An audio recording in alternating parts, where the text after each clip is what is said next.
Thank you so much, Andrew. Well, this year, 3 African-American women are celebrated for releasing movies in 2014. That's a record for a single year. However, that's just 3 out of nearly 400 films.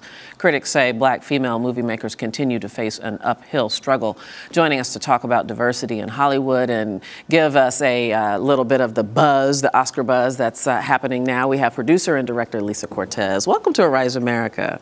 Thank you. So good to have you. I appreciate it. So there's been a lot of talk about whether or not Selma was adequately recognized in the nominations for the Academy Awards.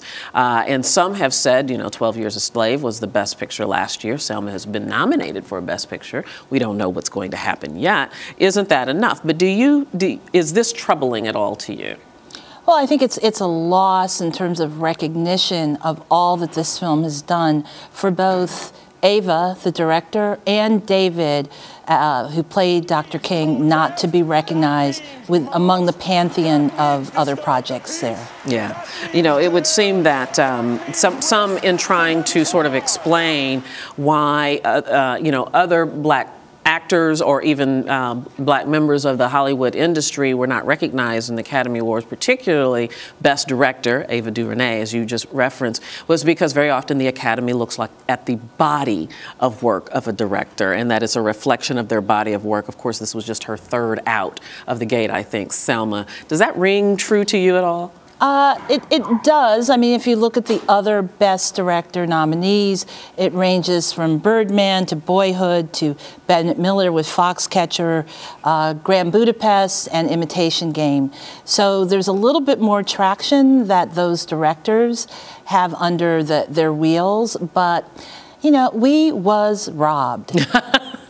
Well, and I was going to ask you about that, Lisa. Do you find that this year, in terms of the Academy nominations, is an aberration? It seemed like African Americans in the movie industry were making strides. 12 Years a Slave, The Butler, and so many others. And then this year it was, a screeching halt. Is this just an aberration, or is there concern here about something that needs to be addressed? No, actually, we are making strides, because when you look at the films that are going into production, the range of ways that we're exercising our voice, not only with big films, but at Netflix, on television.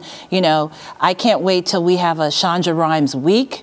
I think that we have to understand that audiences now receive their content in many different ways.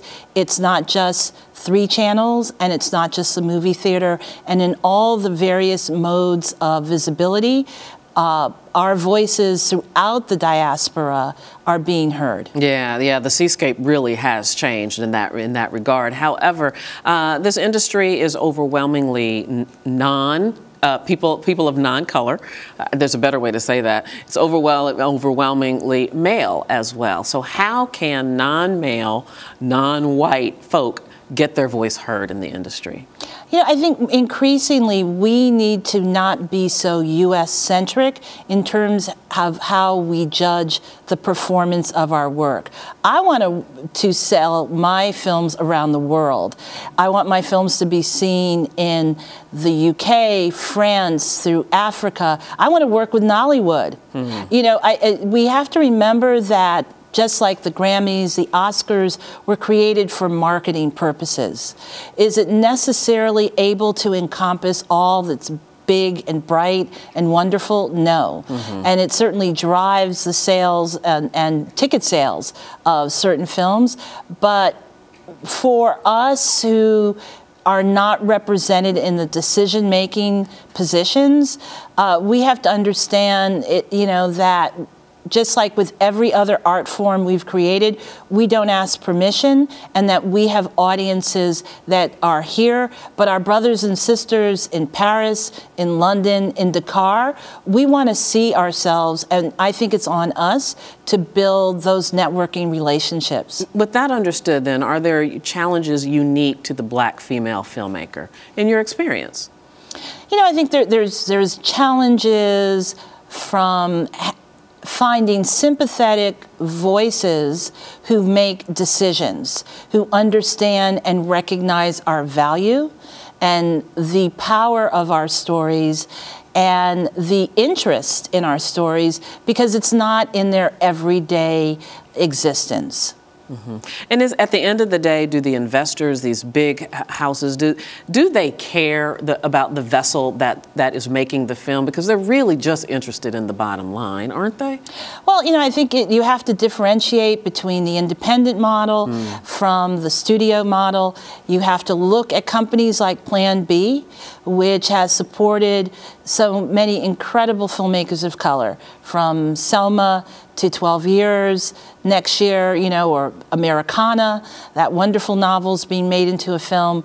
And so there, as much as there might be people who it's not in their wheelhouse, there certainly are platforms and individuals who do recognize our values. Lisa, I got to let you go, but I just want to know, in your experience, are you seeing that those people of color who are making their way in the film industry are opening the door for others? You know, I'm thinking of the Lee Daniels and the Spike Lees and the Forrest Whitakers, and you could name all of them. Are they laying a nice groundwork for those coming behind them? Absolutely. You know, I think what's amazing, look at Forrest Whitaker. He could continue just to collect a check as a brilliant actor, but he's also out there producing films. So, you know, Rick's film, which was at Sundance, you know, his company was behind that, as they were behind, you know, so many others. So, yes, we are paying it forward, and we need to now pay it forward internationally. All right. Well said. Lisa Cortes, thank you so much. Very nice to meet you.